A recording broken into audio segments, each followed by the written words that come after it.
हाँ तो मेरे प्यारे दोस्तों, आप सभी को फिर से एक बार स्वागत है अमित यूनिक क्लासेस में। मेरा नाम अभिमन्यु कुमार, जो कि क्लास 11th और 12th का मैं फिजिक्स पढ़ाता हूँ। तो मेरे प्यारे दोस्तों, आज हम क्लास 12th के first chapter electric charge in electric field, यानी इसको हिंदी में विद्युत आवेश एवं क्षेत्र के नाम से जानते हैं, और इन सारे चैप्टर के बारे में हम लोग डिस्कस करने वाले हैं।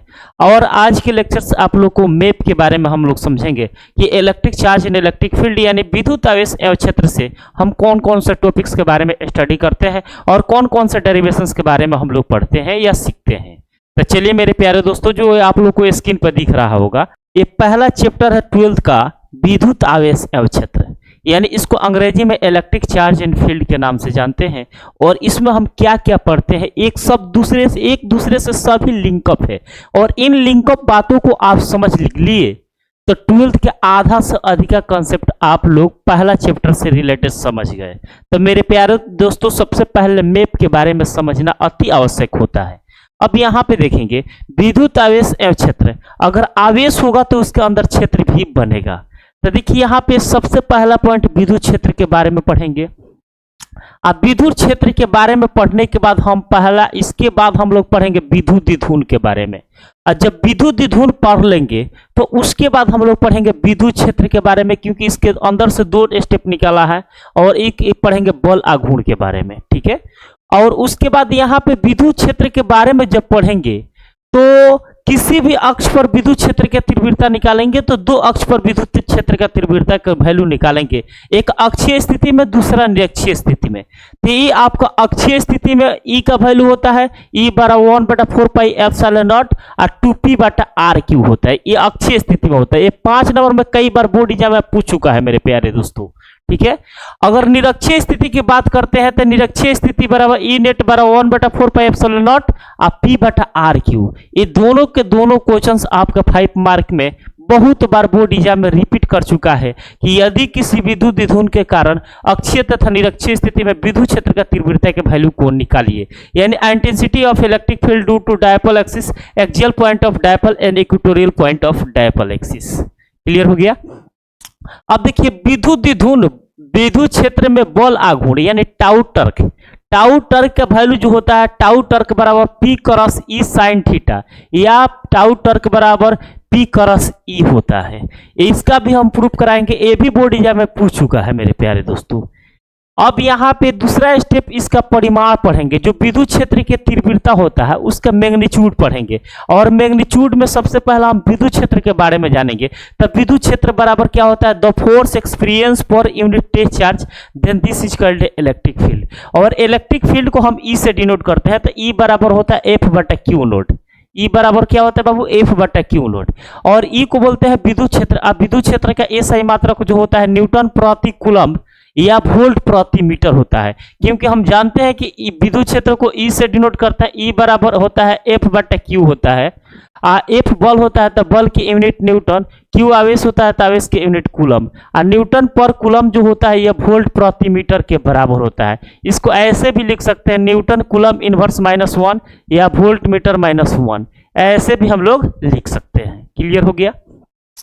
अब देखिए यहाँ पे अब अगला स्टेप है कि यहाँ पे किसी भी बिंदु पर विद्युत क्षेत्र पूछ देगा, तो किसी भी बिंदु पर विद्युत क्षेत्र पूछेगा तो विद्युत क्षेत्र का सूत्र हो जाएगा 1/4 पाई एप्सिलॉन नॉट Q/r² हो जाएगा। अगर किसी बिंदु आवेश पर विद्युत क्षेत्र पूछेगा तो यहाँ पे KQ/r², इसको शॉर्टकट में बोलते हैं, जो कि यहाँ पे K का वैल्यू होता है 1/4 पाई एप्सिलॉन नॉट और यहाँ पे Q/r²। अगर दिशा के बारे में पूछेगा तो इसका दिशा जो होता है धनात्मक से दूर और ऋणात्मक की ओर, यानी विद्युत द्विध्रुव के दिशा जो होता है धनात्मक आवेश से ऋणात्मक आवेश की तरफ होता है, यानी positive charge to negative charge to positive charge की तरफ होता है। अब यहाँ पे दिशा की बात करते हैं तो देखिए यहाँ पे विद्युत बल रेखाएं जो होती है धनात्मक से निकलकर ऋणात्मक में समाप्त हो जाती है, और वो कभी सतत मार्ग में नहीं टूटती है। उसके बारे में पढ़ेंगे विद्युत क्षेत्र में। विद्युत बल रेखाएं में हम लोग पढ़ेंगे इसके गुण के बारे में। तो विद्युत बल रेखाएं जो होती है धनात्मक आवेश से निकलकर ऋणात्मक आवेश में समाप्त हो जाती है, और विद्युत बल रेखाएं कभी सतत मार्ग में टूटती नहीं है, इसके बारे में पढ़ेंगे। विद्युत बल रेखाएं कभी भी एक दूसरे को प्रतिच्छेद या काटती नहीं, अगर काटती है तो ऐसा संभव नहीं होता है। एक समान विद्युत क्षेत्र समांतर समदूरस्थ होती है, यानी समांतर समदूरस्थ का मतलब लीनियर रेखाएं में होती है। उसके बाद हम पढ़ते हैं कि अगर एक समान विद्युत क्षेत्र में कोई बिंदु आवेश को रख देते हैं तो उस पर बल क्या लगेगा, F बराबर क्यू ई लगेगा, F बराबर क्यू, यानी कोई भी यूनिफॉर्म इलेक्ट्रिक फील्ड यानी एक समान विद्युत क्षेत्र में किसी प्लस क्यू चार्ज को रख देंगे तो उस चार्ज पर फोर्स लगेगा F बराबर क्यू ई लगेगा। अब विद्युत क्षेत्र की दिशा जो होती है धनात्मक होती है और यहाँ पर विद्युत क्षेत्र की विपरीत दिशा जो होती है क्या आवेश की तरफ होती है। अब यहाँ पे अगला स्टेप है कूलाम का नियम। तो देखिए कूलाम का नियम क्या होता है, एक कूलाम के नियम का सदिश स्वरूप होता है जो कि हमको प्रूव करके दिखाना होता है कि F12 बराबर F-21 कैसे इक्वल होता है। तो यहाँ पे देखिए F बराबर 1/4 Q1 Q2 बटा RQ और R12, ये हम प्रूव करके आप लोग को दिखाएंगे कि F12 बराबर F21 कितने मतलब कैसे बराबर आता है। उसके बाद जस्ट हम पढ़ेंगे कूलम बल। कूलम बल का सूत्र होता है F बराबर Q1 Q2 बटा R स्क्वायर, Q1 Q2 बटा R स्क्वायर, जो कि यहाँ पे दिया गया है। कूलम बल क्या होता है, F बराबर K Q1 Q2 बटा R स्क्वायर। उसके बाद हम लोग पढ़ते हैं विद्युत फ्लक्स के बारे में, क्योंकि हम जानते हैं कि कोई भी प्लेट के अंदर से जितने विद्युत बल रेखाएं पास करती है उसी की संख्या को इलेक्ट्रिक फ्लक्स कहते हैं, यानी विद्युत फ्लक्स कहते हैं। अब विद्युत फ्लक्स फाई बराबर होता है ई डॉट ए, या इसको एंगल के फॉर्म में लिख सकते हैं E dot A cos theta लिख सकते हैं। क्लियर हो गया। और यहाँ पे पृष्ठ के क्षेत्रफल से गुजरने वाली विद्युत बल रेखा की संख्या, यानी यहाँ पे जो है आपका फाई जो होता है किसी भी पृष्ठ क्षेत्रफल से निकलने वाली विद्युत बल रेखा की संख्या होता है। यहाँ तक क्लियर हो गया। अगला स्टेप की बात करते हैं, यहाँ पे गॉस का नियम है। तो हम जानते हैं कि गॉस का नियम का जो उपयोग होता है किसी क्लोज सर्किट के अंदर किया जाता है, आकार तथा आकृति कुछ भी हो, लेकिन गॉस का नियम का जो उपयोग हुआ किसी बंद पृष्ठ के अंदर किया जाता है, यानी क्लोज सर्किट के अंदर किया जाता है। यह शेप एंड साइज स्ट्रक्चर पर डिपेंड नहीं करता है, यानी it is does not dependence of shape size structures from Coulomb's law, यानी कूलम का जो नियम होता है शेप साइज स्ट्रक्चर्स पर डिपेंड नहीं करता है, बशर्ते उसका जो आकार होना चाहिए, पृष्ठ होना चाहिए, बंद होना चाहिए। अगर गॉस के नियम का प्रूफ करते हैं तो यहाँ पे फाई बराबर होता है क्यू बटा एप्सिलॉन नॉट। क्यू बटा क्या होता है बाबू, एप्सिलॉन नॉट। अगर इसका अनुप्रयोग की बात करते हैं तो गॉस का नियम का जो अनुप्रयोग होता है ये रेखीय आवेश घनत्वों में भी किया जा सकता है, जैसे किसी चालक तार पर किया जा सकता है। जैसे कोई अनंत लंबाई के सीधे तार है और तार के कारण पूछेगा कि विद्युत क्षेत्र का तीव्रता का वैल्यू क्या होता है, तो अनंत लंबाई के तार के कारण विद्युत क्षेत्र का तीव्रता का सूत्र हो जाएगा बाबू E बराबर lambda 2 pi epsilon not R। E बराबर lambda 2 pi epsilon not R, ये आपका अनंत लंबाई के सीधे तार के कारण विद्युत क्षेत्र का सूत्र आएगा।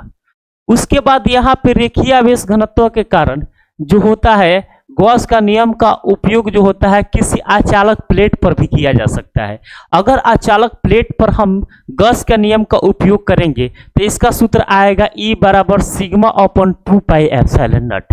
ये जितने भी चीज पढ़ा रहा है एमएफ, अगर 12th की बात की जाए तो इससे अधिकतर क्वेश्चंस आप लोग को टकराने की भी संभावना होगा, क्योंकि मैप में हम जितना चैप्टर पढ़ेंगे, जितना टॉपिक्स पढ़ेंगे, उन सारे टॉपिक्स के बारे में हम लोग डिस्कस कर रहे हैं और जितना भी प्रूफ करने वाले हैं उन सारे चीजों को डिस्कस करने वाला है, जो कि मैप के सहारे आप लोग को स्क्रीन पर दिख रहा होगा मेरे प्यारे दोस्तों। तो इससे पहले आप सभी लोगों से रिक्वेस्ट है कि इस वीडियो को देखिएगा तो ज़्यादा से ज़्यादा शेयर कीजिए और साथ साथ में इस चैनल को सब्सक्राइब करने का भी प्रयास कीजिए।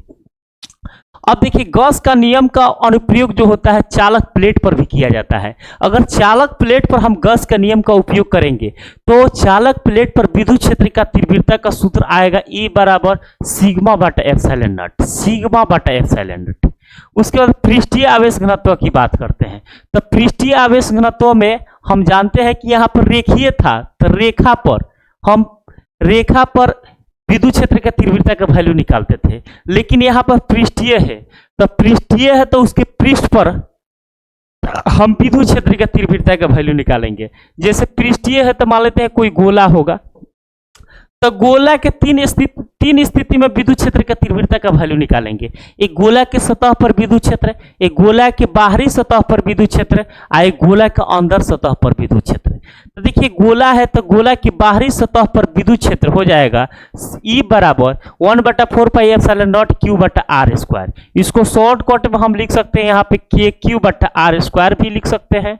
अगर गोला के बाहरी सतह पर बात करेगा तो KQ/r² हो जाएगा। गॉस के नियम का अनुप्रयोग में ये सारी प्रूफ हम बताएंगे आप लोगों को। अगर यहाँ पे अंदर वाली सतह पर पूछेगा तो अंदर वाले, क्योंकि गोला है तो गोला के सतह पर हम चार्ज देते हैं, तो अंदर में कोई चार्ज नहीं होने के कारण इसमें करंट का जो वैल्यू होगा ये किसके बराबर होगा? 0 के बराबर होगा। अगर पृष्ठ पर बोलते हैं, क्योंकि तीन स्थिति में हम विद्युत क्षेत्र का तीव्रता का वैल्यू निकालते हैं, गोला के सतह पर, एक गोला के बाहरी सतह पर, गोला के अंदर सतह पर और गोला के पृष्ठ पर। अगर पृष्ठ पर निकालेंगे तो यहाँ पे 1/4πε0 Q/r² हो जाएगा। यहाँ पे बाहरी पृष्ठ पर निकालेंगे तो यहाँ पे बाढ़ का r हो जाएगा। ठीक है, सॉरी, यहाँ पर पृष्ठ पर निकालेंगे तो यहाँ पे बाढ़ का r² हो जाएगा। अब देखिए यहाँ पे आयतन आवेश घनत्व, आयतन आवेश घनत्व मान लेते हैं कोई अचालक गोला पर निकालेंगे तो गोला की बाहरी सतह पर निकालेंगे तो हो जाएगा 1/4πε0 Q/r²। अगर गोला के अंदर सतह पर निकालेंगे यानी इनर भाग में निकालेंगे तो 1/4πε0 Q/r², क्योंकि गोला का आयतन होता है 4/3πr³ होता है, तो यहाँ पे Q/r³ हो जाएगा। अगर पृष्ठ पर निकालेंगे तो यहाँ पे क्या हो जाएगा? ES बराबर 1/4πε0 Q/r² हो जाएगा। और देखिए यहाँ पे बात करते हैं, अब आवेश की बात करते हैं, जो कि हम अभी डिस्कस करेंगे। अगला लेक्चर जो होगा आवेश के बारे में होगा। तो देखिए आवेश जो होते हैं दो तरीके के होते हैं। आवेश किसी पदार्थ का गुण होता है जिसमें आकर्षण तथा प्रतिकर्षण बल का अनुभव किया जाता है, उसी को हम बोलते हैं चार्ज। इस संसार में जो चार्ज होता है ये बहुत इंपॉर्टेंस होता है, क्योंकि चार्ज के कारण ही कोई भी चीज को हम देखते हैं या एंजॉय लेते हैं। और हमारे वीडियो को भी देख रहे हैं आप लोग, यहाँ से आप लोग पास पहुंच रहा है तो चार्ज के माध्यम से ही पहुंच रहा है, क्योंकि mobile, laptop, computer, CD, TV, ये चार्ज अगर सपोर्टेड ना होता तो आप लोग को इन सारे चीज़ों को आप लोग एंजॉय नहीं ले पाते। अगर एक्चुअली में लेते हैं तो इलेक्ट्रिक चार्ज के कारण ही हम लोग ले पाते हैं। तो देखिए चार्ज दो तरीके का होता है, एक प्लस चार्ज होता है, एक क्या होता है बाबू? माइनस चार्ज होता है। ठीक है, तो प्लस और माइनस चार्ज होता है, और एक प्लस चार्ज होता है, एक प्लस चार्ज होता है। तो देखिए प्लस और प्लस जो होते हैं एक दूसरे के कट्टर दुश्मन होते हैं, कभी पास में रहने का प्रयास नहीं करते हैं। और जब पास में नहीं रहने का प्रयास करते हैं तो यानी समान प्रकृति के आवेशों के बीच जो होता है प्रतिकर्षण बल कार्य करता है। कौन सा बल? प्रतिकर्षण बल कार्य करता है। लेकिन प्लस और माइनस की बात करते हैं तो प्लस माइनस जो होते हैं एक दूसरे के दोस्त होते हैं, और दोस्त लोग कभी भी पास में रहने का ही प्रयास करते हैं। तो यानी इसके बीच जो होता है आकर्षण बल कार्य करता है। यानी प्लस और माइनस के बीच कौन सा बल कार्य करता है? आकर्षण बल करता है। यानी प्लस माइनस जो होते हैं एक दूसरे से प्यार मोहब्बत करते हैं, और प्यार मोहब्बत करने के बाद दोनों फोर्स एक दूसरे के करीब लगते हैं, यानी करीब आने का प्रयास करते हैं। आवेश जो होते हैं दो प्रकार के होते हैं, एक धनात्मक आवेश होता है, दूसरा ऋणात्मक आवेश होता है।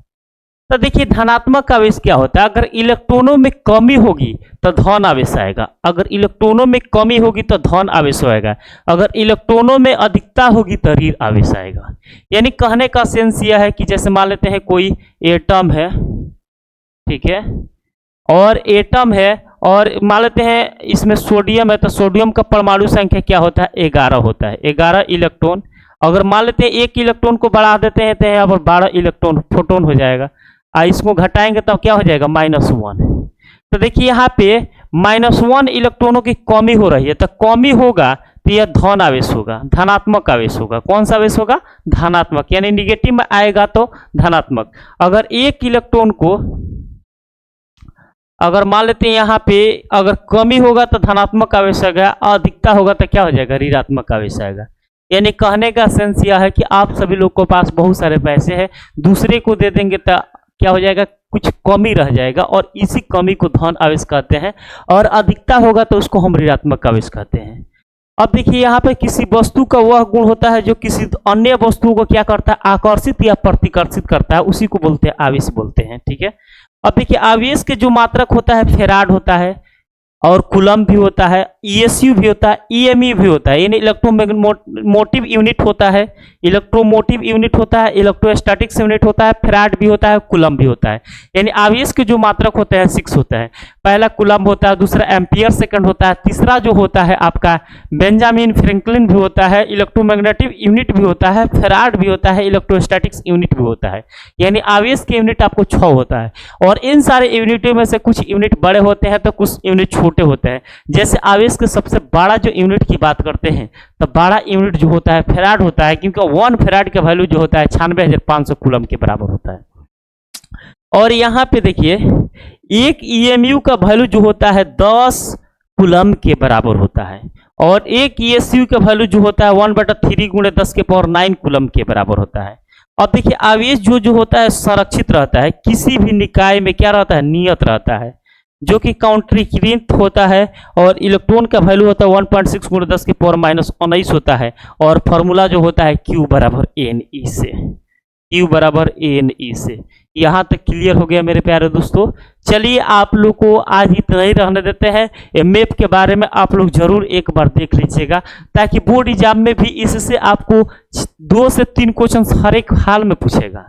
ऑब्जेक्टिव में जो इतना अभी पढ़ा दिए हैं, इससे 2 क्वेश्चन आपका हर हाल में पूछा जाएगा। तो मेरे प्यारे दोस्तों सबसे पहले मैप के बारे में जानना अति आवश्यक होता है।